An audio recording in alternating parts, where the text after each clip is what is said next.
মোম দিয়ে ভাইরাল এই ফুলগুলো এখন সবাই বানাচ্ছে, তাই ভাবলাম যে আমিও দেরি না করে বানিয়ে ফেলি, যদিও বা অনেকটা দেরি হয়ে গেছে।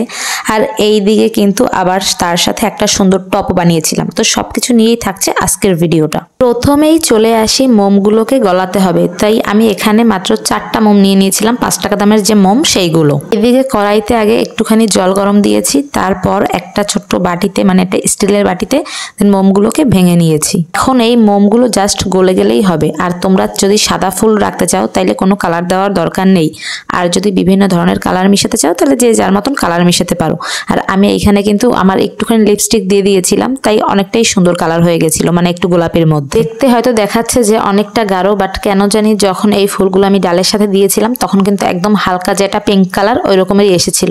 তো এখন অপেক্ষা করবো এই মোমগুলো মানে গলানোর জন্য, এরপর চলে আসবো এই গাছটাকে যে বসাবো ঠিক সেটা একটা টপ বানানোর জন্য। আর এইদিকে দই খেয়ে সেই কাপটাকে আমি রেখে দিয়েছি, কারণ আমি জানতাম যে এটা দিয়ে কিছু না কিছু আমার কাজে আসবে, তো ধুয়ে রেখে দিয়েছিলাম। আর এখন ভাবছি যে যদি শুধু এই টপটার উপরে দেই তাহলে দেখতে ভালো লাগবে না, তাই আমার কাছে রং ছিল, সেই রং দিয়ে একটু আর্ট করতে চাচ্ছিলাম। যদিও বা অত ভালো আর্ট করতে পারি না, বাট কেন জানি চেষ্টা করছিলাম। আর এইখানে নীল রং দিয়ে দেন এটার উপরে ভাবলাম যে কিছু কালারের ফুল দিয়ে দেই।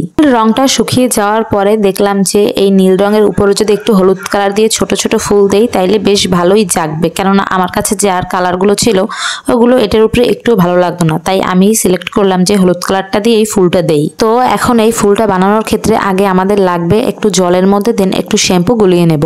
সবকিছু রেডি করে নিয়ে বসেও কিন্তু আমি এই ফুলগুলো বানাতে ব্যর্থ হই ফার্স্ট টাইমে, মানে যে সময় ভিডিওটা চালু করা থাকে। আসলে আমরা ইউটিউবে দেখছি যে কত সুন্দরভাবে বা কত ইজিলি ভাবে ফুলটা বানানো যায়, কিন্তু যে একদমই না। আর আমার তো ভাই হাত গরমে লেগে পুরো হাত শেষ। এরপর দেখলাম যে না, হচ্ছেই না। তারপর আমি আর কোনো ভিডিও না করে অনেকবার কিন্তু এই মোমটাকে জলে গলিয়েছি, দেন আবার ট্রাই করেছি।